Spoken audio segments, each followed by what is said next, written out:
옆에 보시면은 눈이 좀 티가 많이 나요. 한번 본인께 여쭤볼게요. 어떤 걸 고치고 싶으세요?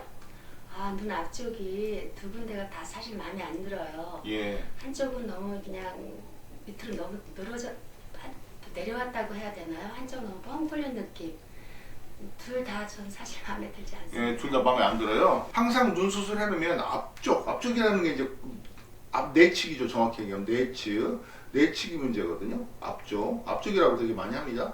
내측인데 지금 보면 이쪽은 기울면서 보면 삼각형 모양이고요. 이쪽은 가운데만 떠져요. 눈이 꺾이면서 가운데만 떠지고 급격히 떨어집니다. 눈이라는 게 상식적으로 이렇게 둥그레 예쁘잖아요. 근데 지금 보면 이쪽은 좀 삼각형 모양으로 좁아져 있고 이쪽은 이렇게 삼각형인데 가운데만 떠져요. 그래서 이거를 제가 고칠 계획입니다. 그러니까 어떻게 할 거냐면 앞쪽이 인으로 들어가서 둥글고 길게 나와야 되거든요. 지금 보면은 이렇게 눌린 느낌이에요. 이런 식으로 절개선 밑부분이 툭 튀어나와 있단 말이에요. 들어가지를 못하는 거죠. 들어갈 수 있게 교정을 해야 되는 거예요. 원래 눈이 잘 떠지시던 분인데 가운데만 빼꼼하게 떠지니까 아무래도 자신의 모습이 바뀌었으니 그게 얼마나 스트레스겠습니까. 꺼진 부분이 있거든요. 이거는 지방이식하고 그런 게 아니고 이 정도면 충분히 남은 지방으로 해결이 됩니다. 그리고 눈 뜨는 기능을 회복하면서 이걸 고칠 거예요.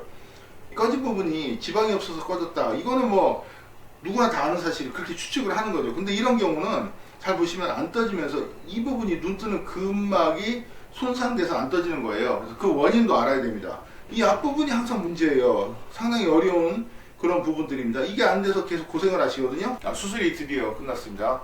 자, 여러분 결과 궁금하지 않으십니까? 잘 된 것 같아요. 너무 행복해요. 눈 앞을 보면은 이 부분이 인으로 들어간 걸 보실 수가 있어요. 그래야지 흉터가 없죠. 시작점이 꺾이면서 기울었었거든요. 여기는 더 좁고 이쪽은 덜 좁았는데 이쪽은 가운데만 솟았어요. 그러니 꺾인 눈을 둥글고 길게 교정한 수술 직후 사례입니다. 많은 분들이 그래요.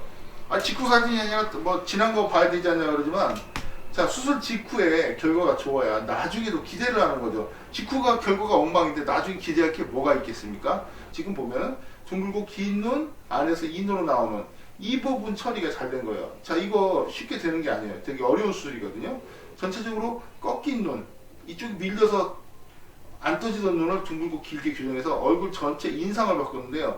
눈이 달라지면은 얼굴이 많이 달라 보입니다. 근데 원래 이렇게 된 눈이 아니고 수술하다 보니까 앞부분이 찌그러졌던 거예요. 그래서 그거를 교정한 사례를 여러분들께 보여드렸습니다.